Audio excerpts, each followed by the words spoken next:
તો ત્રણ પ્રકારના જે ગુણ છે સત્વ રજસ તમસ એ સાત્વિક રાજસિક અને તામસ ભાવોથી આ સંપૂર્ણ જગત મોહિત થયેલું છે.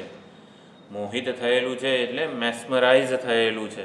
એટલે સત્ય હકીકત જે છે એને જોતું નથી, પરંતુ જેમ જાદુગરમાં જાદુનો ખેલ હોય તો જે જાદુના સ્પેલમાં છે, નજરબંધીમાં છે, તો જાદુગર જે આપણને બતાવવા માગે એ જ આપણને દેખાય, સાચી હકીકત જણાય નહીં.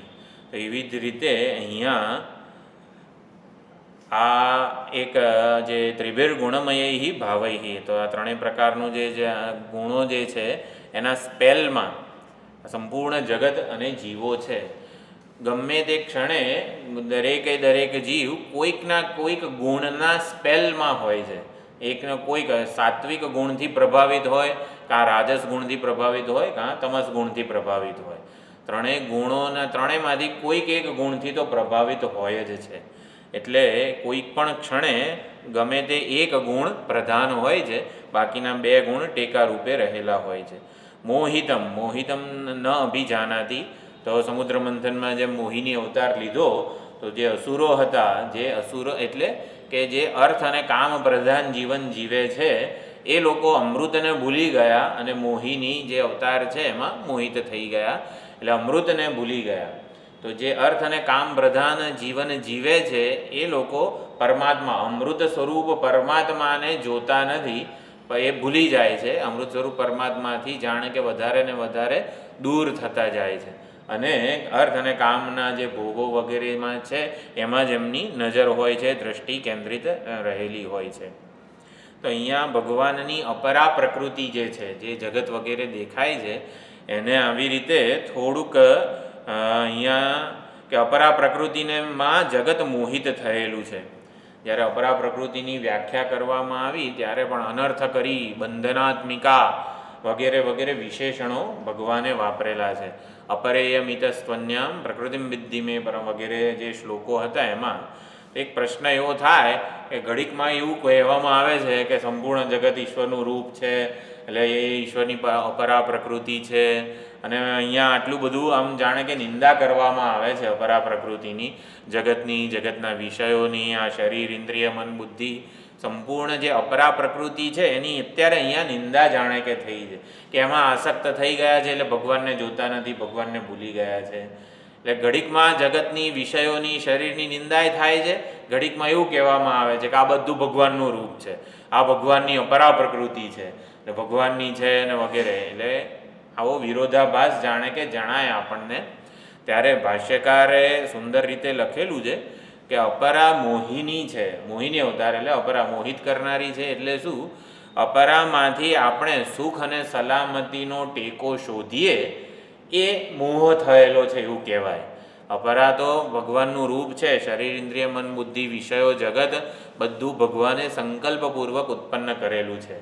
એટલે અપરા સ્વયં, અપરા પોતે પોતાની રીતે બાંધનારી નથી, પોતે અનર્થ કરી નથી.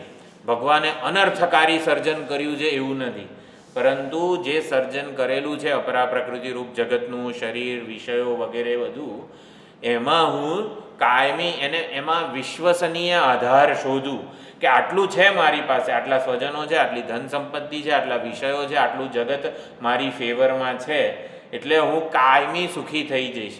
આ જે ભ્રાંતિ છે આને મોહ કીધેલો છે. પીત્વા મોહમયીમ પ્રમાદ મદિરામ ઉન્મત્ત ભૂતમ જગત. ભર્તૃહરિ મહારાજ વૈરાગ્ય શતકમાં કહે છે કે આ જે બધા જીવો છે એમણે મોહમયી મદિરાનું પાન કરેલું છે, એટલે ઉન્મત્ત થઈ ગયા છે. આદિત્યસ્ય ગતાગત, એટલે રોજ દિવસ રાત થાય છે, રોજ આટલા જન્મ મૃત્યુ થાય છે, પણ આ શરીર છે ને કાયમ રહેવાનું છે એવું જ બધાને લાગ્યા કરે છે. બધાનો જન્મ, બધાનું મૃત્યુ બધું જોઈએ છીએ, પણ હું કાયમ આવો ને આવો રહીશ એવું લાગે છે. આને મોહ કીધેલો છે.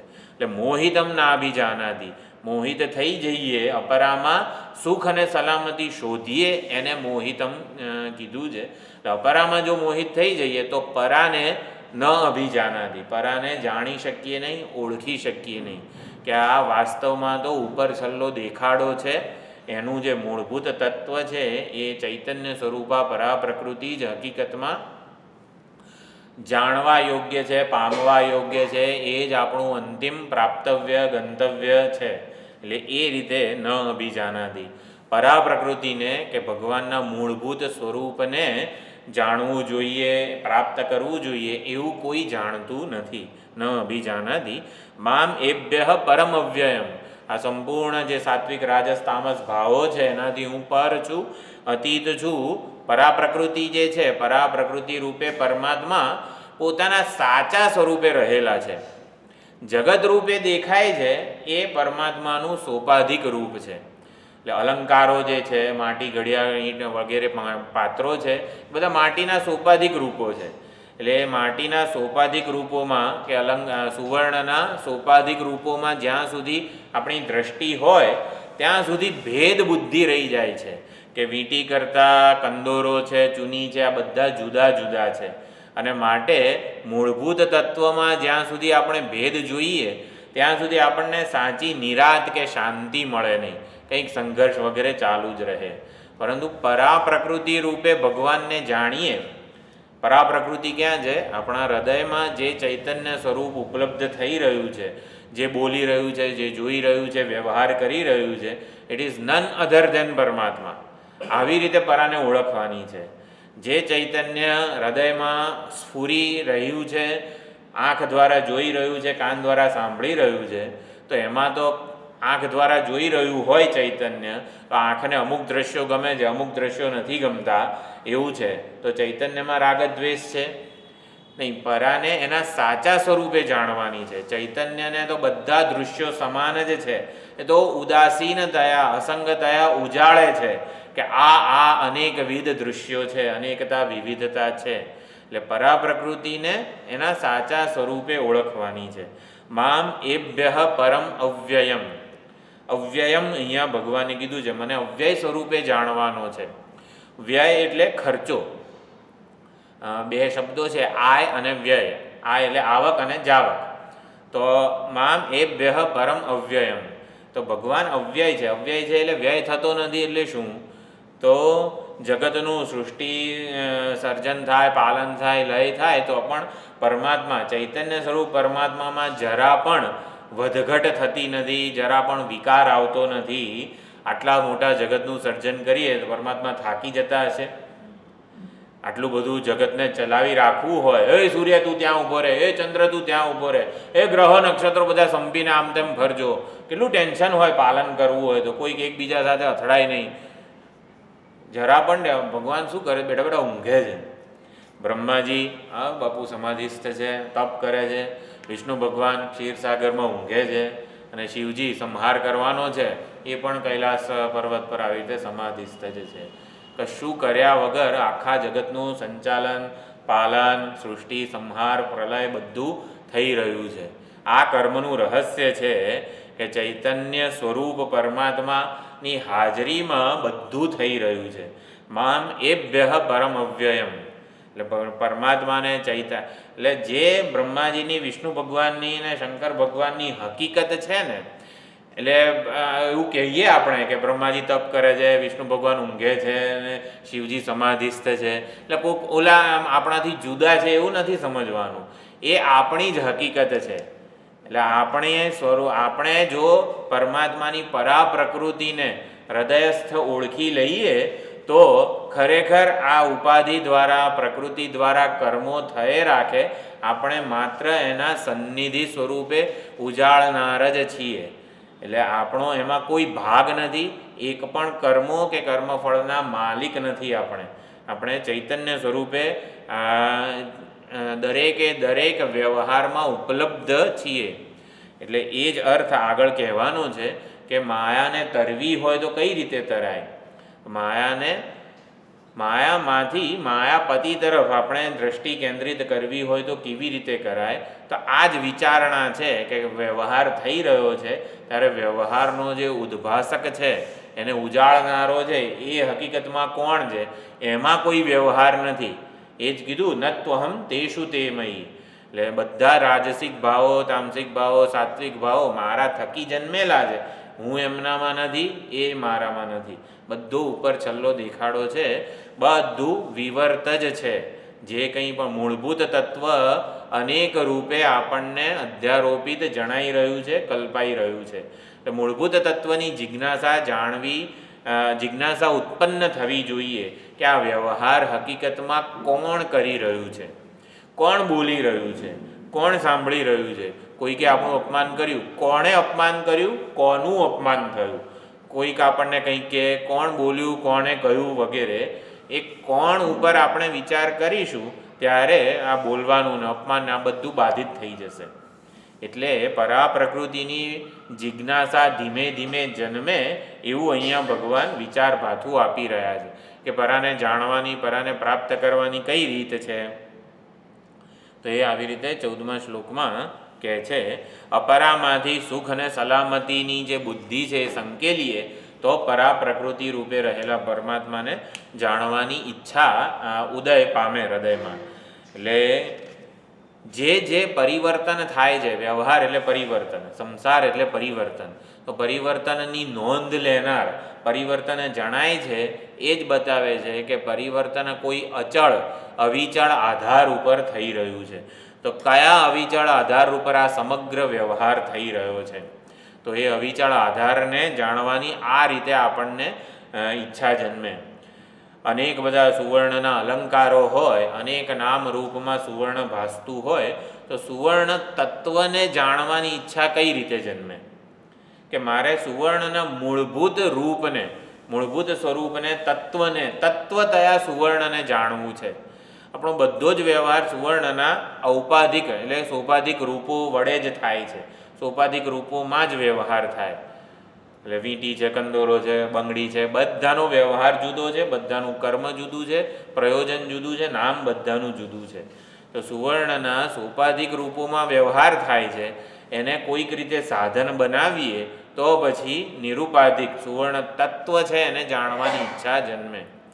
વ્યવહાર કે જેનો અનુભવ એ તો સોપાધિક રૂપોનો જ થશે, અપરાનો જ અનુભવ થાય, પરાનો કોઈ દિવસ અનુભવ ના થાય.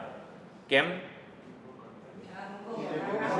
અનુભવ કરનારો છે, અનુભવ કરનારા રૂપે છુપાયેલો છે, સંતાયેલો છે ભગવાન. પરા પ્રકૃતિ રૂપે આમ સામો દેખાઈ જાય તો હમણાં સંસારથી મુક્ત થઈ જઈએ, પણ કેમ નથી દેખાતો? કારણ કે એ અંતર્યામી થયા, હૃદયસ્થ હું. એટલે આપણે દસમો કેમ મને બહાર નથી દેખાતો? 10મા છોકરાનું ઉદાહરણ હોય તો 10મો કેમ મને બહાર નથી દેખાતો? ભાઈ જ્યાં નથી ત્યાં ના દેખાય, જ્યાં હોય ત્યાં એને શોધવો પડે. તો 10માની જિજ્ઞાસા ક્યારે 10 છોકરાઓને જન્મે? એ લોકો નિશ્ચય થઈ ગયો છે કે 10મો બહાર છે, 10મો ખોવાઈ ગયો છે એવો નિશ્ચય થઈ ગયો છે. આને મોહિતમ કીધું છે, મોહિતમ ન અભિજાનાતી.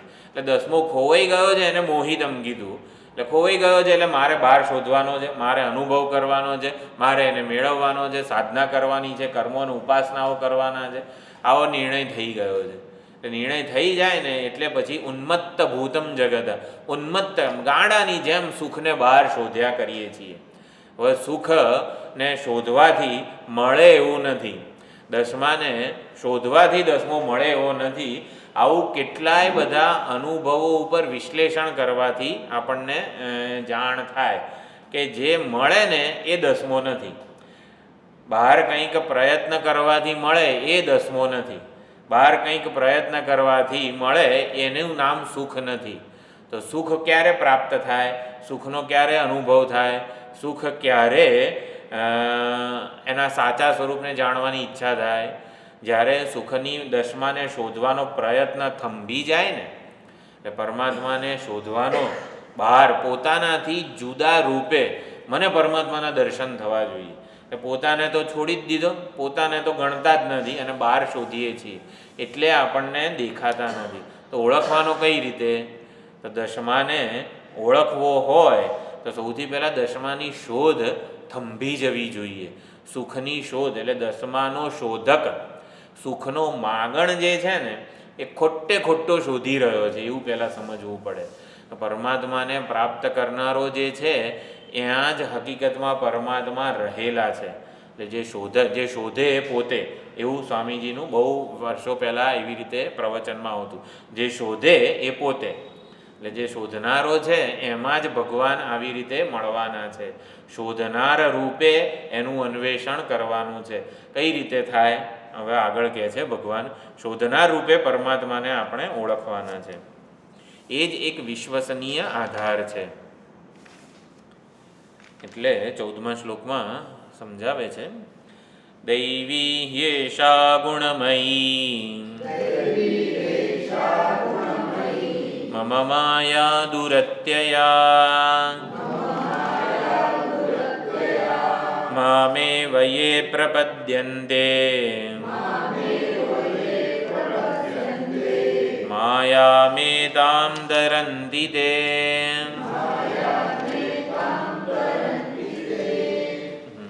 મામેવ યે પ્રપદ્યન્તે. તો માયા એટલે મોહિની. મોહિની એટલે મોહિત કરી નાખે એ, એટલે કે સગુણ જે આખી જે અપરા પ્રકૃતિ છે એમાં વિશ્વસનીય આધારની આપણને કોઈ દિવસ જે આપણી શોધ છે એ પૂરી થવા દેતી નથી. મોહિની કહો અથવા તો રામચંદ્રજીનો જે દરબાર છે એમાં નર્તકી. તો સીતાજી એ ભક્તિદેવી છે, ભક્તિદેવીનું પ્રતીક છે જે ભગવાનનું જ્ઞાન કરાવે છે. અને દરબારમાં જે નર્તકી છે, ઘણા આચાર્યો આવી રીતે વેશ્યા છે એવું પણ કહે. તો એ કઈ રીતે પોતાના અનેક પ્રકારના નૃત્ય અંગ વિન્યાસ વડે આકર્ષે આ મનને. પરમાત્મા એકદમ બેઠા હોય તો જે પરિવર્તન ના હોય ને એના ઉપર ધ્યાન જાય નહીં, પરંતુ નૃત્ય કરનાર કોઈ હોય તો કેવું તરત ધ્યાન ખેંચાય. એમ આખું જગત જે પરિવર્તનશીલ છે, વ્યવહાર એમાં થાય છે, એટલે એમાં જ આપણું મન જાણે કે આકર્ષાઈ જાય છે. એટલે પરમાત્મા જે સ્થિર છે, અવિચળ ચૈતન્ય સ્વરૂપે હાજર છે, એમાં નજર જતી નથી. તો ખબર ન પડવા દેવી એને જ દૈવી ह्येषा ગુણમયી મમ માયા દુરત્યયા. મારી માયા છે એ આવી રીતે અપરામાં જ ખેંચી રાખે છે. ખબર પણ ન પડે કે આપણે મોહિત થયા છીએ. કોઈને ખબર પણ ના પડે કે આપણે નજરબંધીમાં છીએ. માયાની નજરબંધીમાં છે એવું ખબર પણ પડવા દેતી નથી. તો ભગવાન આપણે એનો ઉપાય શું છે? તો કે ઈશ્વરની શરણાગતિ, પ્રપત્તિ વગેરે જે છે એને પ્રપત્તિને ભક્તિ પણ કીધેલી છે. તો ઈશ્વરની ભક્તિનું અહીં હવે સુંદર નિરૂપણ શરૂ થાય છે. મંદ ભક્તિ, મધ્યમ ભક્તિ અને ઉત્કૃષ્ટ ભક્તિ, એ રીતે પણ સુંદર રીતે અહીંયા આગળ નિરૂપણ હવે થાય છે. દૈવી ह्येषा ગુણમયી મમ. ગુણમયી એટલે હકીકતમાં એવો કોઈ મહાન ગુણ નથી, હકીકતમાં તો દોષમયી જ છે. ગુણમયી એટલે વિષયમયી. વિષયનો અર્થ કરેલો છે. જેમ કપડું આપણે સોય દોરાથી સીવીએ એમ જીવને વિષયો સાથે જે સીવી દે છે. એટલે વિષયોથી છૂટા પડવાનું મન ના થાય, વિષયોમાં જ રમમાણ કરવાનું મન થાય. એટલે એને ગુણમયી એવું માયાને કીધેલું છે. પછી જેવા સાથે જ્યાં રહીએ એ આપણને વહાલું લાગવા લાગે. બહુ બધા સત્સંગીઓ સાથે રહીએ ને તો સત્સંગ બહુ વહાલો લાગે, અને ભોગ પ્રધાન જીવન જીવનારાઓ સાથે રહીએ ને તો ભોગો વહાલા લાગે. આ માયાનો પ્રભાવ છે. એટલે જ્યાં રહીએ ને એ વહાલું લાગવા લાગે. યોગીઓ સાથે રહીએ તો સમાધિ વાલી લાગે. ભગવાને જગત એવું બનાવેલું છે કે જેનો આપણને સંગ હોય, સંતો મહાત્માઓનો નાનપણથી જો સંગ આપણને મળેલો હોય તો સત્સંગ જ વહાલો લાગે. પછી બીજી કોઈ યોગના સંસ્કાર અને ભોગના સંસ્કાર, બેઉ સંસ્કારો મનુષ્યમાં સમાન માત્રામાં છે. એટલે જો યોગના સંસ્કારો પ્રગટ થાય એવું વાતાવરણ આપણે જાળવી રાખીએ તો યોગના સંસ્કારો જ પ્રગટ થશે, ભોગના સંસ્કારો દબાયેલા રહેશે. અને એટલે જ ભગવાનને પ્રાર્થના કરવાની કે આ યોગના સંસ્કારો જે છે, યોગ સાધના એટલે પરમાત્માની પ્રાપ્તિની સાધના, એટલે એ સંસ્કારો જ જાગ્રત હંમેશા રહ્યા કરે. દૈવી ह्येषा, આ દૃશ્યમાના, આ અપરા પ્રકૃતિરૂપ સંપૂર્ણ જગત જે દેખાય છે, અનુભવાય છે, એ આવી રીતે જીવને વિષયો દ્વારા આંખને દૃશ્ય સાથે સીવી દેનારી છે, કાનને શબ્દ સાથે સીવી દેનારી છે. એટલે એષા એવી રીતે કીધું છે. દૈવી એટલે દેવતામયી, આ લોકથી પરલોક પર્યંત એ આખી ફેલાયેલી છે અને દિવ્ય છે, વિલક્ષણ છે, ચમત્કારિક છે, અનિર્વચનીય છે. માયા માટે અનિર્વચનીય શબ્દ કહેવાયેલો છે. માયાનું કાર્ય જે છે ને એના ઉપરથી એની ભાળ મળે આપણને, પરંતુ માયાને શોધવા જઈએ તો એ મળે એવી નથી. એટલે દૈવી એવું કીધું છે, ચમત્કારિક છે, બનાવટી ચમક છે એની ચમક સાચી નથી. બનાવટી ચમક છે એટલે ઈશાવાસ્યમાં કીધું હિરણ્મયેન પાત્રેણ સત્યસ્યા વિહિતમ મુખમ. હિરણ્યમય પાત્ર અહંકારની ચમક જે છે ને એ એટલી બધી છે કે આપણને આપણા મૂળભૂત સ્વરૂપ પરમાત્મા આપણું મૂળભૂત સ્વરૂપ છે એવું જાણવા નથી દેતી અહંકારની ચમક. કઈ કે તું અકર્તા સ્વરૂપ છે, અકર્તા પરમાત્મા ચૈતન્ય સ્વરૂપ છે એવું કહીએ, ના મેં તો આટલા કર્મો કર્યા છે, આટલા જપ કર્યા છે, આટલી સાધના કરી છે, આટલી પ્રદક્ષિણા કરી છે, આટલું બધું કર્યું છે. એટલે અહંકારની જે ચમક છે એ છોડવાનું સામર્થ્ય જીવનું મરણકાળે તો હોતું નથી. એટલે મરણકાળની જે આખી 4 શ્લોકોની પ્રાર્થના છે એ પણ જીવ જે છે એ બહુ સુંદર પ્રાર્થના કરે છે કે હિરણ્યમય પાત્ર વડે આ પરમાત્માનું જે મુખ છે ને એ ઢંકાઈ ગયું છે. એટલે પરમાત્મા તમારા દર્શન થતા નથી, અહંકારની ચમક વડે ઢંકાઈ ગયું છે. તત્વમ ભૂષણ અપાવૃણું, આ અહંકારની ચમક પરમાત્મા તમે જ દૂર કરો. એટલે એ પ્રાર્થના ત્યાં પ્રયાણ કાળે પણ જીવ કરે છે કે જેથી પરમાત્માનું દર્શન થઈ શકે. તો દૈવી એટલે ચમક ભરી, બનાવટી ચમક છે, અત્યંત અદ્ભુત છે. દૈવી પૂતના સાથે સરખાવે છે ઘણા આચાર્યો, ભક્તિના આચાર્યો માયાને. એવો દેખાવ લઈને આવે કે અત્યંત સુંદર સુશીલ લાગે પણ હોય અત્યંત ભયાનક. તો દૈવી એવું કીધેલું છે કે ભગવાનની આ જે માયા છે એ પૂતના જેવી છે. દૈવી દ અને એવી, એવી એટલે એબ, આપણે જે હિન્દીમાં એબ શબ્દ આવે છે કે આપણી મર્યાદા જેવી છે ને એવું આપણને છુપાવી દે. એટલે આપણી વિષયોની જગતની જે મર્યાદા છે કે કાયમ સુખ નથી આપતું, નિત્ય પરિવર્તનશીલ છે વગેરે વગેરે, જેટલી પણ મર્યાદાઓ ક્ષણભંગુર છે, દુઃખ મિશ્રિતત્વ વગેરે જે પણ જગત વિશે વિષયો વિશે કહેવામાં આવેલું છે એને ઢાંકનારી છે. જગતની વિષયોની આપણા શરીરની એબ એટલે મર્યાદા, દોષ વગેરેને ઢાંકનારી છે, એટલે પણ દૈવી એવું કીધેલું છે. તો દ એબ એમ દૈવી એવી રીતે પણ આચાર્યો સમજાવે છે. અને મમ માયા, ભગવાન કહે છે આ મારી માયા છે. તો મારી માયા છે એટલે શેના માટે? મમ એવું કેમ કીધું છે અહીંયા કે મારા પ્રેમી ભક્તોને મારે મળવું હોય અને જે ભક્તો નથી એને દર્શન ના આપવા હોય તો હું મારી માયાનો સહારો લઉં છું. એટલે ઘણા બધા ભક્તિ સંપ્રદાયના આચાર્યો માયાને આવી રીતે ભગવાનની સંકલ્પ શક્તિ, માયા એટલે આ જે કપટ કે અનિર્વચનીય વગેરે અર્થ નથી કરતા, પરંતુ પ્રેમી ભક્તોને મળવા માટે ભગવાન જેનો આશરો લે છે ને એને માયા કીધેલી છે. જેમ કે આ પ્રગટ થયા ભગવાન શ્રી કૃષ્ણ ત્યાં કારાવાસમાં, ત્યારે દેવકી છે અને વાસુદેવ છે એમને દર્શન થયા અને બીજા બધા જે ઓલા રક્ષકો હતા કારાવાસના બધા ઊંઘી ગયા, આખું જગત ઊંઘી ગયું હતું એ વખતે. એટલે ભગવાનને પોતાના પ્રેમી ભક્તોને મળવું હોય તો બધાને ઊંઘાડી દે છે. સુંદર ભજન છે, આંખ બંધ કર દેખે તમાશા, ભૂલા આપ હી છે. રંગ અવધૂતજી મહારાજનું બહુ સુંદર ભજન છે. ખુલા નયન હુઆ સતસંગા, ભગવાનની માયા છે, ભગવાન પોતે જ આંખો બંધ કરીને આખો તમાશો જોઈ રહ્યા છે. આંખ બંધ કર દેખે તમાશા, અને પોતાને ભૂલી જાય છે. તો ભગવાનને કહીએ આંખો ખોલો ને, તો આંખો ખોલવા માટે સત્સંગ જરૂરી છે. ખુલા નયન હુઆ સતસંગા, રંગ હી કહી છે, એવું સુંદર રંગ અવધૂતજી મહારાજનું ભજન છે. આંખ બંધ કરે ભગવાન ત્યારે આ જગત રૂપી તમાશો જોઈ રહ્યા છે. આપણને એમ કે ભગવાને આંખ બંધ કરી છે ને આ દેખાય છે જગત આપણને, પણ હકીકતમાં જોઈ કોણ રહ્યું છે? એ પરમાત્મા જ જીવ રૂપે હૃદયમાં રહીને આખો તમાશો જોઈ રહ્યા છે. આંખ બંધ કર, ભૂલા આપ હી છે, ભગવાન પોતાને ભૂલીને જગતને જોઈ રહ્યા છે. એમાં આપણે પોતાને ગોઠવી દો. એટલે કે જે જોઈ રહ્યો છે ને, જોનારો એક ચૈતન્ય જે છે એ પોતાને ભૂલીને જગતને જોઈ રહ્યો છે. જગત દેખાય છે એટલે પોતાને ભૂલી ગયેલા હોવા જોઈએ. એટલે તો ભાઈ ખુલા નયન હુઆ સત્સંગા, સત્સંગ થાય ને ત્યારે આંખ ઉઘડે. આંખ ઉઘડે ત્યારે જગતરૂપી તમાશો હોતો નથી, કેવળ એક પરમાત્મા જ હોય છે. સત્સંગ દ્વારા આંખ આપણે એક દ્રષ્ટિ પ્રાપ્ત કરવાની છે. દ્રષ્ટિ પ્રાપ્ત કરવા માટે જ આ સત્સંગનું વિચારભાથું છે કે જેથી જે છે એ પરમાત્મા સ્વરૂપે ઓળખાય. જેનો અનુભવ થાય છે પરમાત્મા જ છે, પણ પરમાત્મા રૂપે ઓળખાતું નથી. ઓળખાતું કેમ નથી? કારણ કે દ્રષ્ટિ નથી. તો દ્રષ્ટિ સત્સંગ દ્વારા પ્રાપ્ત થાય તો જે છે એ પરમાત્મા રૂપે આપણને ઓળખાય.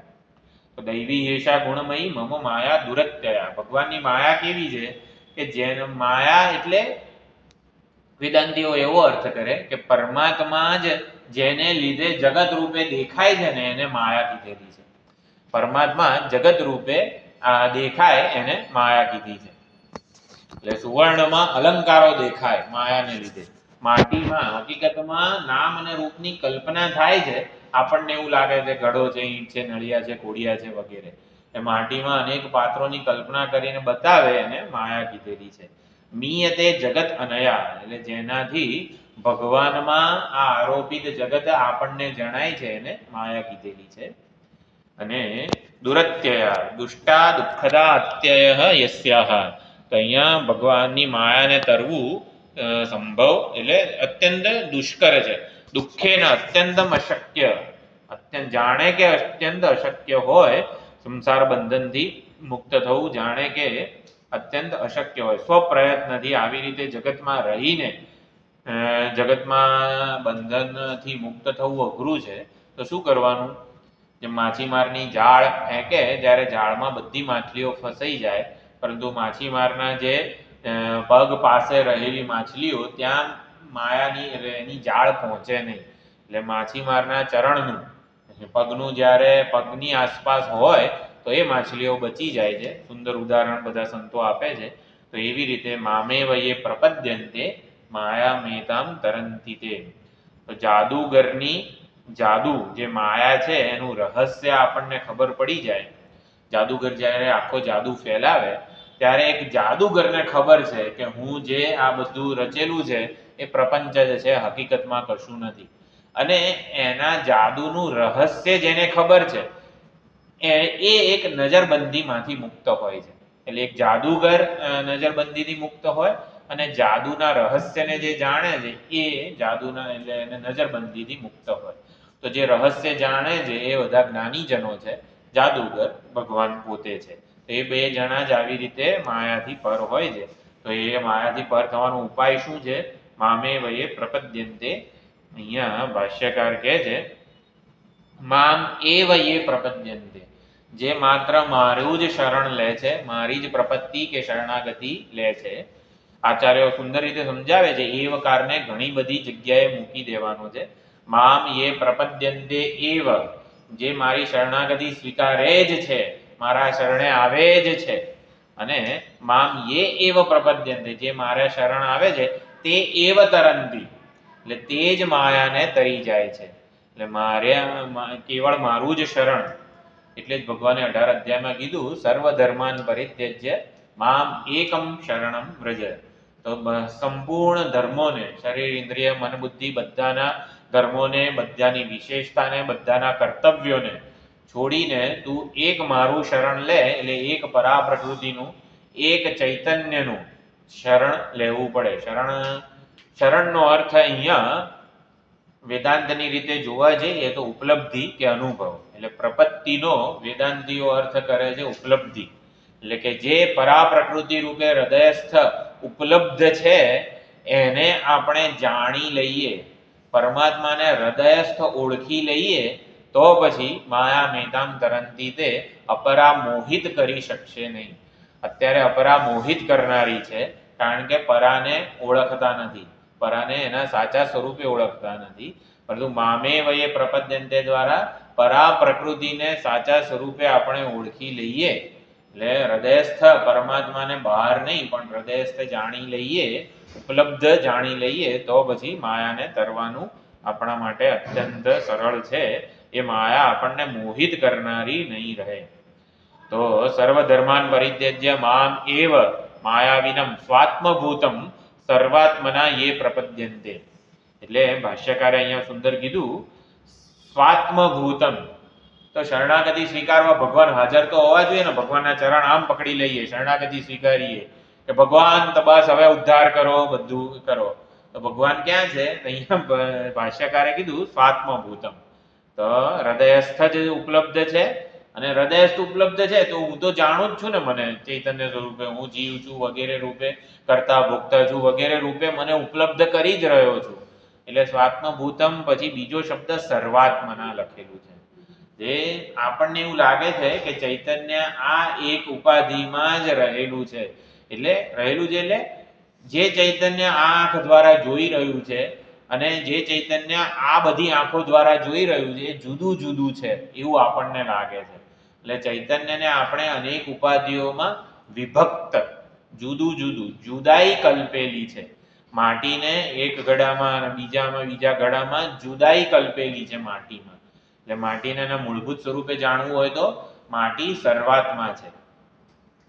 માટી સર્વાત્મા છે એટલે ઘડા રૂપે રહેલી જે માટી છે એમાં એવું જ્ઞાન ઉત્પન્ન થવું જોઈએ કે હું જે આ આકારમાં નામમાં ઉપલબ્ધ છું એ જ સર્વ નામ અને આકારોમાં સમાન રીતે ઉપલબ્ધ છું. બહુ મોટો ઘડો હોય ને બહુ નાનો ઘડો હોય તો એ સર્વાત્મના સમાન રીતે ઉપલબ્ધ છું, તત્વ રૂપે એક સમાન રીતે જ ઉપલબ્ધ છું.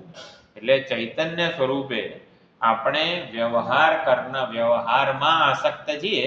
કેમ? કારણ કે વ્યવહાર અત્યંત જુદો જુદો અનેક રીતે થતો હોય છે, પણ વ્યવહારને જે ઉજાળી રહ્યો છે એની ધીમે ધીમે જિજ્ઞાસા જન્માવીએ કે કોણ આંખ દ્વારા જોઈ રહ્યો છે, કોણ આ જીભ દ્વારા બોલી રહ્યો છે, કોણ કાન દ્વારા સાંભળી રહ્યો છે.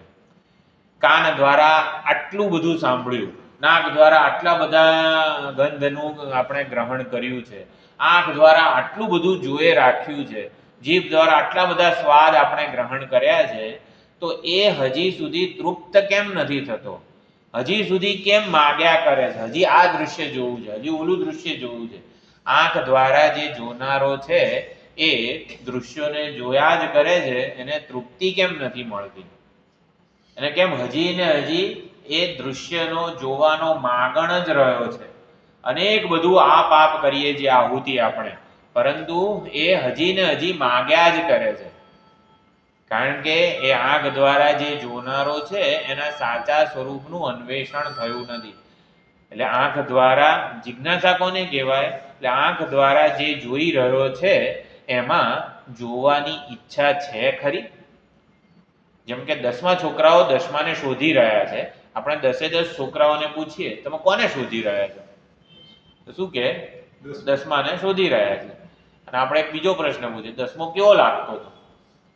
આમ 5 ફૂટનો હતો, જાડો પાડો હતો કે એકદમ પતલો સરખો હતો? કેવો હતો 10મો? કાળો હતો, શ્યામ હતો, ઘઉં વર્ણો હતો, ધોળા વાળ વાળો હતો કે કાળા વાળ વાળો હતો? દાઢી મૂછ વાળો હતો કે દાઢી મૂછ વગરનો હતો? ઘરડો હતો કે જરાક યંગ હતો? એ લોકો પાસે શું જવાબ હોય? કેવો 10મો કેવો છે? હા, જેને શોધી રહ્યા છે ખબર જ નથી તો શું શોધીએ છીએ? 10માની જિજ્ઞાસા જન્માવવી કોઈક રીતે. એટલે જે વડીલ હોય કે બ્રહ્મચારી હોય કે જે દાદા હોય, કેવો 10મો હતો? એટલે જીવાત્માને પૂછે છે આવી રીતે આચાર્યો, ભગવાન કયા સુખને શોધે છે તું? તને શું જોઈએ છે ભાઈ? સુખ જોઈએ છે.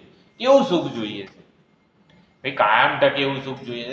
વેદાંત શાસ્ત્રોનું અધ્યયન કરેલું હોય એટલે ભાઈ મારી પાસેથી ક્યારેય છૂટું ના પડે એવું સુખ જોઈએ છે, હંમેશા રહે એવું સુખ જોઈએ છે, વિશ્વસનીય, કોઈ દિવસ દગો ના દે એવું સુખ જોઈએ છે. આપણને 10મો જોઈએ છે તો 10માનું વિશેષણ શું? એટલે 10માના લક્ષણો શું છે? 10માના લક્ષણો અહીંયા બધા આપણે શાસ્ત્રો પાસેથી જાણવાના છે. મામ એવ યે પ્રપદ્યન્તે, એટલે 10માના વાસ્તવિક સ્વરૂપ કેવું છે પ્રપત્તિનો અહીંયા આપણે અર્થ જિજ્ઞાસા કરવાનો છે. એકવાર જિજ્ઞાસા જન્મે ને પછી કામ થઈ જાય. એટલે આચાર્યો બધા જિજ્ઞાસા પ્રપત્તિનો જુદો જુદો અર્થ કરે છે. વેદાંતના પ્રખર આચાર્યો છે ઉપલબ્ધિ કે અનુભવ અર્થ કરે છે, આપણે જિજ્ઞાસા અર્થ કરવાનો છે. પરા પ્રકૃતિ, આ જાણનારો કોણ છે અંદર, જેને હજી આ જ ભણવું છે, આ જાણવું છે, ઓલી જગ્યાએ જવું છે, કેમ એ તૃપ્ત થતો નથી? મામેવ યે પ્રપદ્યન્તે, આ જે હૃદયમાં રહીને જે ચૈતન્ય સ્ફુરી રહ્યું છે એ જ એના માટે જ આ બધા ઇન્દ્રિયો શરીર બધા એના સેવકો છે. તો બધા એના કયાગ્રા સેવકો છે. એ કે એ પ્રમાણે શરીર જાય છે, પગ જાય છે અને વાણી બોલે છે, બધું કરે છે. તો એ કરી કોણ રહ્યું છે? એટલે અહીંયા પ્રપદ્યંતેનો આપણે જિજ્ઞાસુ સાધકોએ અર્થ જિજ્ઞાસા સમજવાનો છે. અવગતિ પર્યંતમ જ્ઞાનમ એવું બ્રહ્મસૂત્રમાં કીધું છે. તો અવગતિ પર્યંતમ એ પ્રાપ્ત ના થાય ને ત્યાં સુધી જિજ્ઞાસા જે છે, જેમ કે ધૂણી ધખાવી એવું પણ કહેવામાં આવે છે. આ જિજ્ઞાસા રૂપી ધૂણી જ્યારે આ ધકે ને ત્યારે પરમાત્માની પ્રાપ્તિ થાય. તો પરમાત્માની પ્રાપ્તિ માટે સૌથી વધારે અગત્યનું જિજ્ઞાસા છે. એ ખાસ અહીંયા સમજવાનું છે. મામેવ એ પ્રપદ્યંતે માયામેતામ તરંતી તે. એકવાર ચૈતન્ય સ્વરૂપની પરા પ્રકૃતિની જિજ્ઞાસા જન્મે પછી એ ઉપલબ્ધ થઈ જ જાય છે. કારણ કે એને ઉપલબ્ધ કરવાનું નથી, હૃદયસ્થ જ છે. એટલે ભગવાનની અનન્ય શરણાગતિ.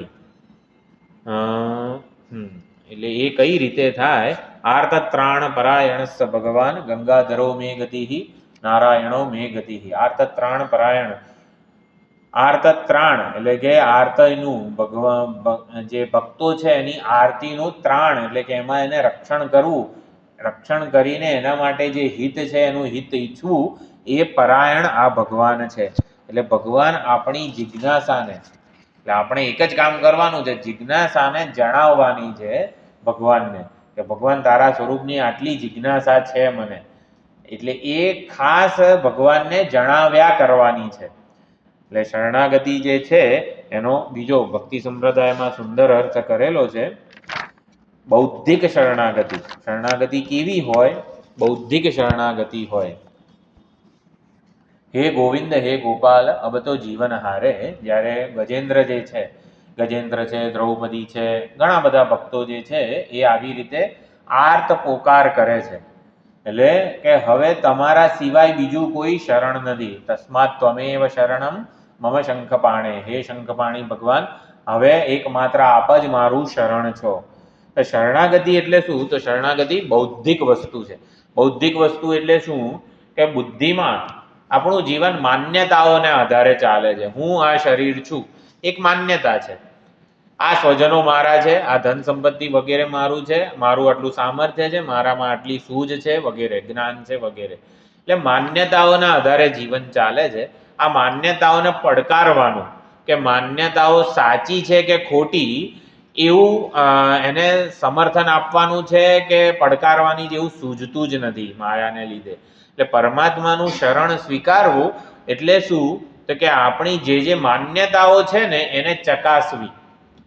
કઈ કઈ માન્યતાઓ ધરાવીએ છીએ આપણે? કે મારી પાસે ધન સંપત્તિ છે, મારા પાસે સ્વજનો છે, મારી પાસે મિત્ર બંધુ વગેરે મારા બહુ સુંદર વર્ગ છે, એટલે હું સુખી થઈ જઈશ, કાયમી સુખી થઈ જઈશ. એટલે સુખી થવાનો ઉપાય મને ખબર છે અને સુખી થવાનું સામર્થ્ય મને ખબર છે. આ જગતમાં સુખી થવાનો ઉપાય, મારી પાસે આટલું બેંક બેલેન્સ છે, આટલા સ્વજનો છે, આટલા મિત્ર બંધુ વગેરે છે, આટલું જ્ઞાન છે, આટલી સત્તા પ્રતિષ્ઠા છે. એટલે 5-6 ટેકા આપણે સુખ અને સલામતીના જગતમાં રાખેલા છે. એટલે એમાંથી સુખ અને સલામતી મળી રહેશે એવી માન્યતા છે.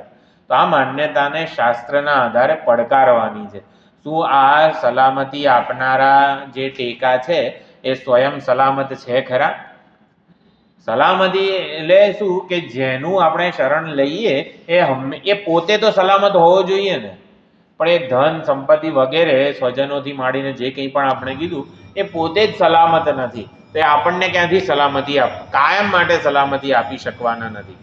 એટલે સૌથી પહેલા એ ભગવાને જગત એવું બનાવ્યું છે કે સ્વપ્રયત્નથી પોતાને જોઈએ, સ્વપ્રયત્નથી બધાને આ 5-6 વસ્તુઓ જે બોલ્યો સ્વપ્રયત્નથી, પોતાના પ્રયત્નથી મળી જાય ને એવું છે જ નહીં. ભગવાને જગત જ એવું બનાવ્યું છે કે 5-5 વસ્તુઓ બધાને મળી જાય ને એવું કોઈ દિવસ બની જ ન શકે. જો ધન સંપત્તિ વધારે સારી હોય તો સ્વજનો સારા ના મળે, સ્વજનો સારા હોય તો મિત્ર બંધુઓ સારા ના મળે, એ સારા હોય તો કંઈ મને કોઈ પૂછતું નથી. એટલે કંઈ સત્તા પ્રતિષ્ઠા ના હોય, સત્તા પ્રતિષ્ઠા ના હોય, હું કંઈ ભણેલો નથી, બધું જ છે પણ આવું ભણેલો નથી. એટલે ધારો કે કોઈકના કિસ્સામાં આ 5-6 વસ્તુઓ મળીએ જાય જે ધન સંપત્તિ સ્વજનો બધું મળી જાય, સત્તા પ્રતિષ્ઠા બધું મળી જાય, તો ઈચ્છે ને એટલું કોઈને મળ્યું નથી. જેટલું ઈચ્છીએ આપણે, ન વિત્તેન તર્પણીયો મનુષ્ય, કઠોપનિષદ કહે છે કે ધન સંપત્તિ કોઈને આખા જગતમાં તૃપ્ત કરી શકે ને, સંતોષ મળી શકે ને એવું છે જ નહીં. એટલે ઈચ્છે એટલું કોઈને મળેલું નથી. આ બધી વસ્તુઓ આપણને જેટલું ધારીએ ને એટલું મળી શકે એમ જ નથી. અને જ્યારે જોઈએ ને ત્યારે ઉપલબ્ધ ઘણાને હોતું નથી. આમ ના જોઈએ ને ત્યારે બધું હોય, અને જ્યારે તાકડે જરૂર પડે ને ત્યારે ના હોય, એવું પણ બને છે. પછી જેટલું મળે ને એમાં સંતોષ કોઈને નથી. કોઈને પૂછીએ કે કેટલું જોઈએ છે, તો કે ભગવાન આપી શકે ને એના કરતાં થોડું વધારે જોઈએ છે. કે ધન સંપત્તિ કેટલા જોઈએ, ભગવાન આપી શકે ને એના કરતાં થોડું વધારે જોઈએ. સંતોષ કોઈને આ બધી વસ્તુઓનો, એટલે આ અપરાની મર્યાદાને સમજવી એને શરણાગતિ કીધેલી છે. અને અપરાની મર્યાદાને સમજીએ તો પરાની જિજ્ઞાસા થાય, શરણાગતિ થાય. જેટલું મળે એમાં સંતોષ ક્યારેય જન્મતો નથી. ધારો કે ના હું તો વેદાંત ભણેલો છું, સંતોષ જે છે એ જ પરમ સુખ છે, આવું બધું અમે સાંભળેલું છે, ચલો જેટલું મળ્યું છે ને એમાં હું સંતોષ માની લઉં. ભગવાને જેટલી બુદ્ધિ આપી છે બરોબર છે, ભગવાને જેવા સ્વજનો આપ્યા છે બહુ સારું છે, ભગવાને જેટલું ધન આપેલું છે બરોબર છે, સંતોષ છે મને એમાં, એવું ધારો કે રાખીએ ને તો એ વસ્તુ જેટલી આ પાંચે કાયમ ટકનારી નથી. ધારો કે એવું માનીએ કે એ કાયમ ટકનારું છે, તો આપણે કાયમ ટકનારા નથી. અને આપણે ચાલો જીવીએ ત્યાં સુધી તો સંતોષ આપશે ને, તો કે ના એવું નથી, જીવીએ ને ત્યાં સુધી સંતોષ મળવાનો નથી. નવી ગાડી લઈએ, શરૂઆતનું અઠવાડિયું છે, મહિનો છે, બહુ સારી લાગે, પછી સંતોષ છે ને બીજી ગાડીમાં લાગે આપણને. થોડાક નવું ઘર રિનોવેશન કરાવીએ અથવા તો નવું લઈએ, શરૂઆતમાં સારું લાગે, પછી કે ના હવે આપણે બીજા એરિયામાં જઈએ રહેવા. એટલે કે દરેક વસ્તુ અનુભવથી જ આપણને ખબર પડે છે કે સંતોષ છે ને આપણી પાસે હોય ને એના કરતાં બીજે જ આપણને દેખાતો હોય છે. એ પ્રિય વ્યક્તિ, વસ્તુ, પરિસ્થિતિ છે, એમાંથી કાયમ સુખ એવું ને એવું મળતું નથી. સુખની માત્રા ઘટતી જાય છે. એ સુખ આપણને પ્રિય વિષયો હોય, વ્યક્તિ હોય, પરિસ્થિતિ હોય, શરૂઆતમાં જેટલું સુખ આપતી હોય ને, પછી ધીમે ધીમે કાળક્રમે એટલું સુખ, સંતોષ, સલામતી આપતા નથી. એક ચશ્માની ફ્રેમથી પણ આપણે કંટાળી જતા હોઈએ છીએ, હવે બીજી ફ્રેમ લઈએ. એટલે પણ શેના માટે? આપણને ખાલી વાંચવું છે, જે ઉપયોગ જ કરવો છે. પણ એક આટલી નાની વસ્તુ પણ આપણને કાયમ સુખ, સલામતી વગેરે આપતી નથી. હવે કંઈક નવું જોઈએ છે. આ બધી હું શું કરું અને સુખી થઈ જાઉં, એટલે હું શું કરું અને સુખી સલામત થઈ જવું, એ ભ્રાંતિ ટળી જવી, એને ભગવાનની શરણાગતિ કીધી. તો હું શું જાણું અને સુખી થઈ જવું, એટલે સુખ આપણા માટે પ્રાપ્ત કરવાનો વિષય ન રહે, સુખ જાણવાનો વિષય રહે. હું શું કરું અને સુખી થઈ જવું, આ વિચારણા જેની છે એને સંસારી કહેવાય. હું શું જાણું અને સુખી થઈ જવું, એને ભક્ત કે જિજ્ઞાસુ કહેવાય. એટલે સુખી થવા માટે મારે કંઈક જાણવાનું છે. 10મો મેળવવો હોય, 10માને પ્રાપ્ત કરવો હોય, તો મારે કંઈક કરવાનું નથી, મારે 10માને જાણવાનો છે. સુખી થવું હોય તો સુખનું સાચું ઠેકાણું, સાચો સ્ત્રોત, મૂળભૂત જ્યાં છે ત્યાં એ મારે જાણવાનું છે. એટલે પ્રપત્તિનો આપણે અર્થ કરીશું જિજ્ઞાસા. સુખની, પરમાત્માની. એટલે પરમાત્મા આપણા માટે એક શ્રદ્ધેય, શ્રી કૃષ્ણ પરમાત્મા નમસ્કાર વગેરે, શ્રદ્ધેય નહીં, શ્રદ્ધેયમાંથી વિજ્ઞેય બનવા જોઈએ. પરમાત્માને મારે જાણવા છે, કારણ કે પ્રાપ્ત તો થયેલો જ છે. આપણા પરમાત્માનું મૂળભૂત સ્વરૂપ આપણે જ છીએ. મેં કીધું કે સુષુપ્તિમાં આપણે શરીરને બધું મૂકીને સૂઈ જઈએ છીએ. હૃદય પ્રદેશમાં આપણે આપણી ચેતનાને, ચૈતન્યને સંકેલી લઈએ છીએ, એટલે બીજું કંઈ ભાન હોતું નથી. એટલે શરીર રૂપી વસ્ત્રો, ઇન્દ્રિયો રૂપી વસ્ત્રો, બધા વસ્ત્રોને કાઢી દઈએ છીએ. નિર્વસ્ત્ર અથવા તો નિર્વેશ, આપણે નિર્વેશ સ્વરૂપે સુષુપ્તિમાં હોઈએ છીએ. જે ક્ષણે આપણે આપણો વેશ ઉતાર્યો, આપણે આપણા વસ્ત્રો ઉતાર્યા ને, પરમાત્માને ફરજ પડશે એ માયા ઉપાધિનો વેશ પણ કાઢે. એટલે જે ક્ષણે આપણે નિર્વેશ બન્યા ને, એ ક્ષણે પરમાત્મા નિર્વેશ બની જાય અને એ પણ હૃદયમાં સૂઈ જાય. એટલે સુઈ જાય એટલે હૃદયમાં ઉપલબ્ધ થાય, એટલે હુંથી ભિન્ન રહેતા નથી. એટલે જેવું આ શરીરનું જિજ્ઞાસા જન્મે જેવી, એટલે જાણવાનો પ્રયત્ન થાય, શ્રવણ મનન નિધિધ્યાસન દ્વારા એને હૃદયસ્થ લક્ષિત કરવાનો પ્રયત્ન થાય, જેવો જણાય ને તો પરમાત્મા આપણાથી જુદો રહેતો નથી. એટલે મામે વયે પ્રપદ્યંતે માયા મેતામ કરંતી તે, માયાને તરી જવાનું આપણને સામર્થ્ય પ્રાપ્ત થાય છે. ભક્તિ સંપ્રદાયના આચાર્યો સમજાવે છે, શરણાગતિ સ્વીકારીએ એટલે પ્રેમના પ્રવાહની દિશા બદલાઈ જાય છે. અત્યારે આપણને આપણના પોતાના માટે પ્રેમ નથી અને જગતના વ્યક્તિ વસ્તુ પરિસ્થિતિ માટે પ્રેમ છે. એટલે પ્રેમ આપણો વિખરાઈ ગયો છે. તો એના બદલે જેમ ઓલું સૂકા ભટ્ટ રણમાં નહેરનું નદીનું પાણી જાય તો સુકાઈ જાય, પરંતુ ખેતરમાં જાય તો અનેક બધું ધન ધાન્ય વગેરે ઉગે, લાભ થાય. તેવી રીતે શરણાગતિથી પ્રેમના પ્રવાહની દિશા, શરણાગતિ સ્વીકારીશું તો આપણો પ્રેમ જે જગતમાં વિખરાઈ જતો હતો એ જગતમાં વિખરાઈ જવાના બદલે આપણો પરમાત્મામાં કેન્દ્રિત થશે. એટલે પરમાત્માની શરણાગતિથી પ્રેમના પ્રવાહની દિશા બદલાઈ જાય છે. તો એ પ્રમાણે પણ શરણાગતિ ખૂબ જ મહત્વની છે. અને બીજો અર્થ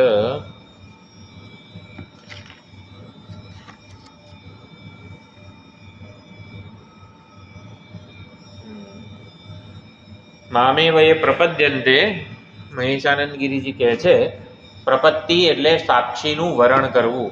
જે ચૈતન્ય સંપૂર્ણ વ્યવહારનો સાક્ષી છે, આપણા હૃદયમાં રહેલો છે, એનું વરણ કરવું. હૃદયસ્થ ઈશ્વરનું, હૃદયસ્થ જે પરા પ્રકૃતિ રૂપે પરમાત્મા ઉપલબ્ધ છે એનું વરણ કરવું. વરણને પ્રપત્તિ કીધેલી છે. વરણ કરવું, પસંદગી કરવી. એટલે કે પસંદગી કરીએ ત્યારે કેવું હોય છે, સ્વયંવર હોય તો બીજા અનેક રાજાઓ ન જોઈએ અને આ એક રાજા છે એ જ આપણા સ્વામી તરીકે આપણે પસંદ કરીએ. તો એવી જ રીતે તવૈવ વાહસ તવ નૃત્ય ગીતે, નચિકેતાએ વરણ કર્યું. કોનું વરણ કર્યું? નિર્વિશેષ તત્વનું. અન્યત્ર ધર્માદ અન્યત્રા ધર્માદ વગેરે દ્વારા આત્મ તત્વનું વરણ કર્યું. એટલે આત્મ તત્વ સિવાયની જે કંઈ પણ અનાત્મ વગેરે વસ્તુઓ છે, સિદ્ધિઓ છે, ભોગો છે, વિદ્યાઓ છે અને વિદ્યા દ્વારા પ્રાપ્ત થતી બધી સિદ્ધિઓ, એ બધું તવૈવ, ભગવાન તમારી પાસે રાખો, મને નહીં જોઈએ. એટલે એ પણ આપો અને આ જ્ઞાન પણ આપો એવું નથી કીધું. આ બધું તમારી પાસે રાખો, મને એકમાત્ર વરસ્તુ મેં વર્ણીયસ્ત એવ, મને તો વર્ણીય એવા આત્મતત્વનું જ્ઞાન જ આપો. તો એ પ્રમાણે મામેવય પ્રપદ્યંતે એ વકાર અહીંયા કીધેલો છે, સાક્ષીનું હૃદયસ્થ ઈશ્વરનું વરણ કરવાનું છે. તો તે માયા મેતામ તરંતી, તે સંસાર બંધનથી મુક્ત થઈ જાય છે, સંસાર બંધનનું અતિક્રમણ કરી નાખે છે. બીજું રામાનુજાચાર્યજીએ શરણાગતિનો સુંદર અર્થ કરેલો છે. સૃષ્ટિ છે તો પરમાત્મા જ, પરંતુ માયાને લીધે પંચમહાભૂતાત્મક લાગે છે, એવો પણ અર્થ માયાનો કરેલો છે. ભૂત, પંચમહાભૂત, આકાશ વાયુ અગ્નિ જળ ભૂત કીધા છે. તો ભૂત સૃષ્ટિ છે તો ભગવાનમય ચૈતન્યમય જ છે, પરંતુ માયાને લીધે ભૂતમય લાગે છે. અને મામ પ્રપદ્યંતે એવ, એટલે જે મારી શરણાગતિ જ સ્વીકારે છે, એ વકાર એવી રીતે મૂકીએ એટલે શું કે મદ આશ્રય, પરમાત્માના આશ્રય રહીને દસમાની શોધ કરવી હોય તો દસમાનું વરણ થવું જોઈએ. દસમાનું વરણ થવું જોઈએ એટલે દસમો મારા સિવાય બીજે ક્યાંય બહાર નથી, અન્યત્ર નથી, અન્ય રૂપે નથી. દસમો કોઈક રીતે ઉપલબ્ધ છે પણ હું જાણી શકતો નથી. એટલે હૃદયસ્થ જે ઈશ્વર છે એનો આશ્રય આપણે લઈએ. અપરા પ્રકૃતિ ઉપર આપણો જે આશ્રય છે, મારું બળ છે, મારું પૌરુષ છે, હું આમ કરી નાખીશ, તેમ કરી, આ સાધના કરીશ, આટલા જપ કરીશ વગેરે, આટલા જપ કરીને પરમાત્માને પ્રાપ્ત કરી લઈશ, તો જપ સાધનાનો આશ્રય લીધો કહેવાય.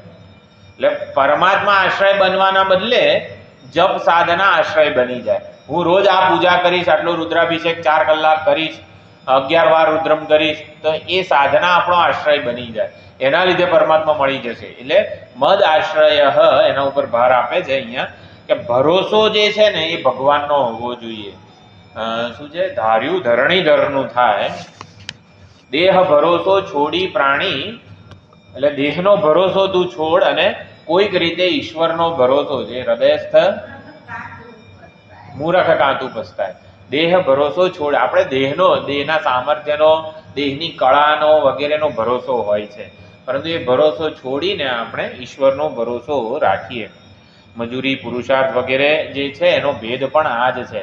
જો પરમાત્માના આશ્રય રહીને આપણે આપણી આધ્યાત્મિક ઉન્નતિનો પ્રયત્ન કરીએ તો એ પુરુષાર્થ થશે, નહીંતર એ મજૂરી થઈ જશે. એટલે પરમાત્માનો આશ્રય હશે તો પુરુષાર્થ હશે, પરમાત્માનો આશ્રય નહીં હોય તો મજૂરી કે શ્રમ કહેવાશે.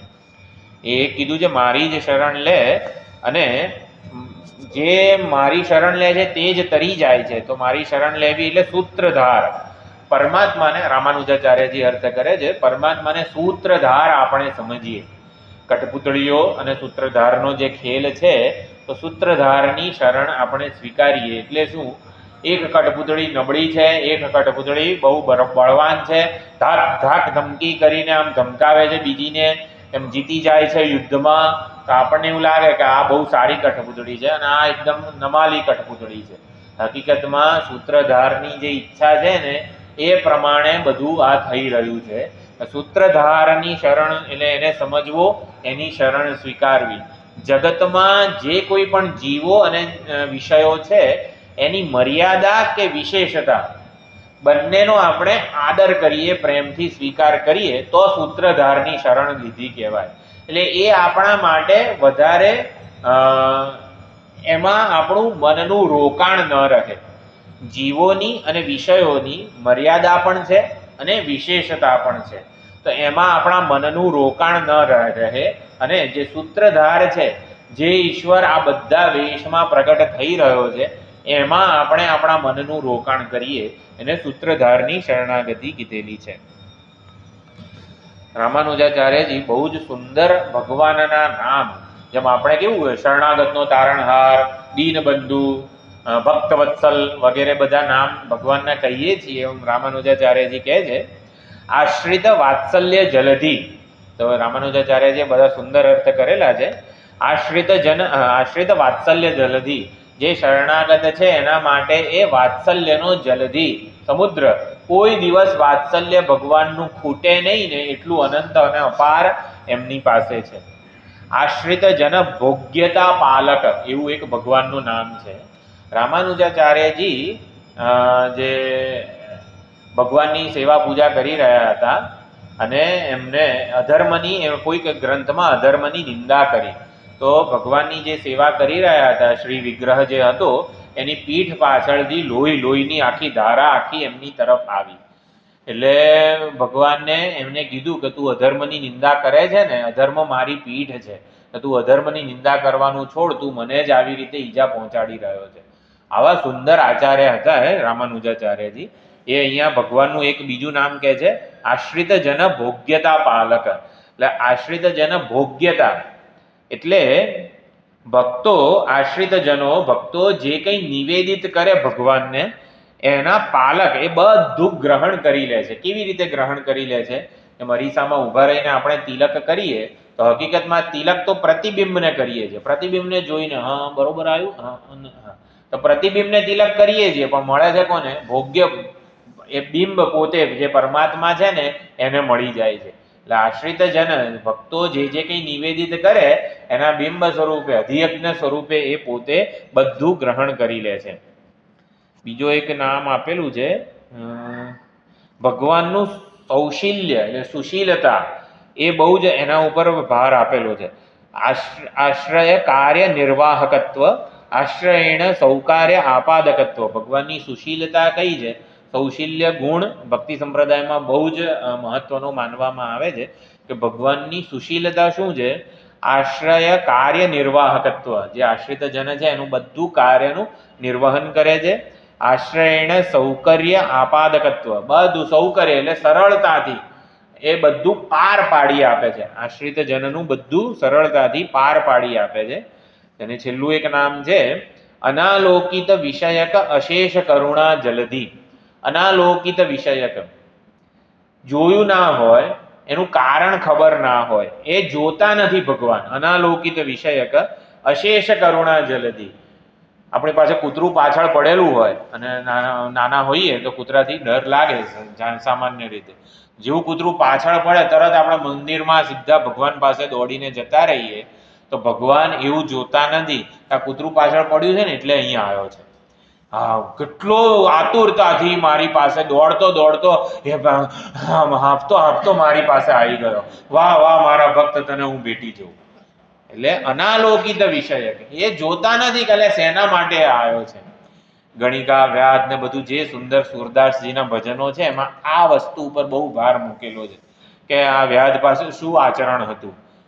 પ્રહલાદ સ્તુતિ જે છે શ્રીમદ ભાગવતમાં, એમાં આ બીજા પ્રહલાદ સ્તુતિનો બીજો શ્લોક, એમાં બહુ સુંદર રીતે કહેલું છે કે આની પાસે શું ધન હતું, આની પાસે કયું જ્ઞાન હતું, આને વળી કઈ ભક્તિ કરી હતી. ગીધ ને વ્યાધ ને ગણિકા ને બધા જે બધા ભક્તોનું આવે છે કે કશું જ ભક્તનું કંઈક જેને કહેવાય બાયોડેટા ખબર હોય તો આપણે કોઈનો બાયોડેટા ખબર હોય તો મદદ કરીએ, તો ભગવાન બાયોડેટા જોતા નથી આપણો. અનાલોકિત વિષયક અશેષ કરુણા જલધિ, ભક્તના કંઈ ક્વોલિફિકેશન છે, કંઈ એલા ભણેલો છે, કંઈ ભક્તિ નામ જપ કંઈ કર્યા છે, કંઈ આ બધું કંઈ સત્સંગ કર્યો છે, કંઈ સેવા કરી છે, એવું કંઈ પૂછતા નથી. અનાલોકિત વિષયક અશેષ કરુણા જલધિ, નિષ્કારણ કૃપા કરવી, નિષ્પક્ષ રહીને કૃપા કરવી એ ભગવાનનો આવ્યો ગુણ છે. મફત કરુણા પ્રેમ વાત્સલ્ય કલ્યાણ એનો મહોદધિ મહાન ઉદધિ આ ભગવાન છે. માટે તમેવ શરણમ મમ, આવી રીતે શરણાગતિમાં કરતા ભગવાન બની જાય છે. એટલે જ્ઞાનીને શું કહેવાય, જ્ઞાનનો કરતા કહેવાય. પૂજારીને પૂજા કરનાર કે પૂજાનો કરતા કહેવાય. કર્મીને કર્મનો કરતા કહેવાય. જપ, હું આટલા જપ કરું છું તો એમ કરીને જપી જે હોય જપનો કરતા હોય. પણ શરણાગતિમાં જે શરણ સ્વીકારે છે ને એ કરતા નથી. આપણે શું કહે, સકૃદેવ પ્રપન્નાય તવાસ્મીતિ યાચતે, ભગવાન તમારો છું, તમારા શરણે છું એવું બોલીએ આપણે, એટલે ભગવાન જે છે ને એ શરણાગતિનો કરતા બની જાય છે. ભગવાન હા હા બોલ બોલ, શું કામ હતું તારે, શું કામ હતું એમ કરીને સામે આવે છે. જિજ્ઞાસા છે, જ્ઞાન આપવું. આરતી હરણ કરવી છે, આર્ત હરણ કરવું, વગેરે વગેરે. શરણાગતિમાં કરતા ભગવાન છે. ભક્તિ સંપ્રદાયમાં આ રીતે વર્ણન કરવામાં આવે.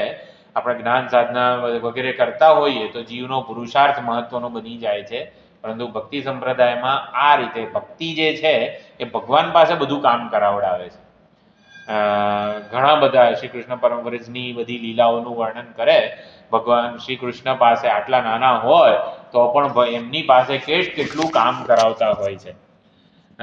ભગવાનના દર્શન કરવા છે, એક ગોપી આવી રીતે ચલો સાયંકાળ થઈ ગયો છે, ભગવાનના દર્શન કરવા છે, જરા આંગળું જે છે બધું વાળી દઉં, સરખું કરી દઉં, આ ગાયના છાણ ને આ તે બધું પડેલું છે જરા એક જગ્યાએ મૂકી દઉં તો શ્રી કૃષ્ણ પરમાત્મા આમ પસાર થશે, ગાયોને લઈને વાછરડાઓને લઈને તમને સુંદર દર્શન કરીશ. આમ બધું કચરો બચરો વાળતા હતા ત્યાં તો ભગવાન પાછળ આવીને ઊભા છે, પણ એનું ગોપીનું ધ્યાન તો આવી રીતે ગાયના છાણ ને પોદડા ને આ બધું સરખું કરવામાં હોય છે.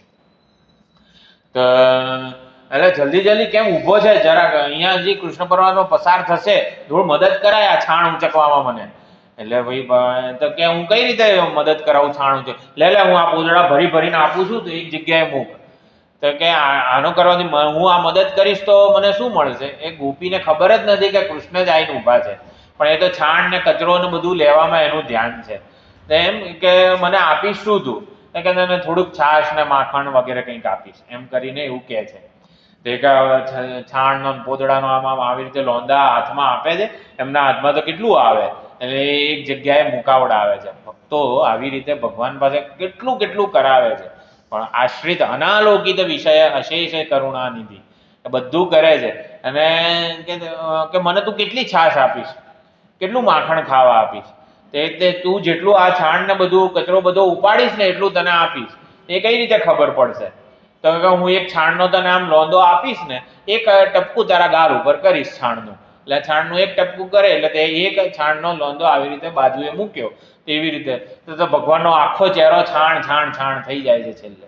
એટલે ભગવાન આ બધું કરે છે. આશ્રિત જન કાર્ય નિર્વાહકત્વ આ બધું કરાવે છે. ભક્તો ભગવાન પાસે આટલું બધું કરાવે છે.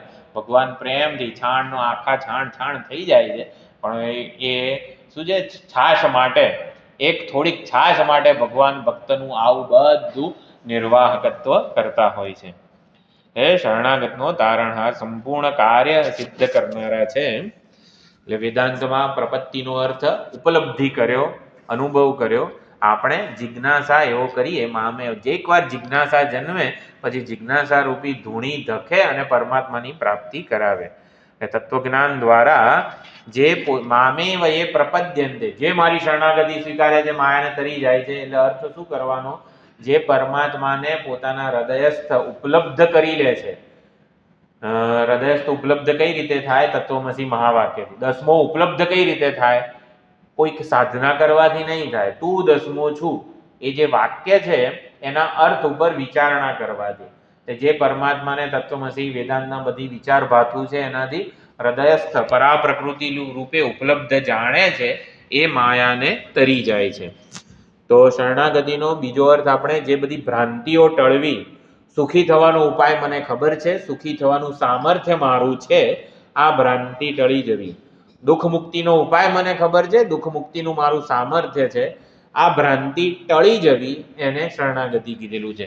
કે સુખી થવાનું જે ઉપાય છે એ કેવળ પરમાત્માની પ્રાપ્તિ જ છે. એટલે પરમાત્માની પ્રાપ્તિથી જ સુખી થવાય એવું છે. એટલે એને શરણાગતિ, એટલે બૌદ્ધિક શરણાગતિ એવો અર્થ પણ કરેલો છે. અને પછી હવે તો ભગવાન આપની શરણાગતિ બધા કેમ સ્વીકારતા નથી એ આગલા શ્લોકમાં આવશે. તો એ આપણે 4 પ્રકારના ભક્તો અને 4 પ્રકારના અભક્તો, તો એવી રીતે આચાર્યોએ સમજાવેલું છે.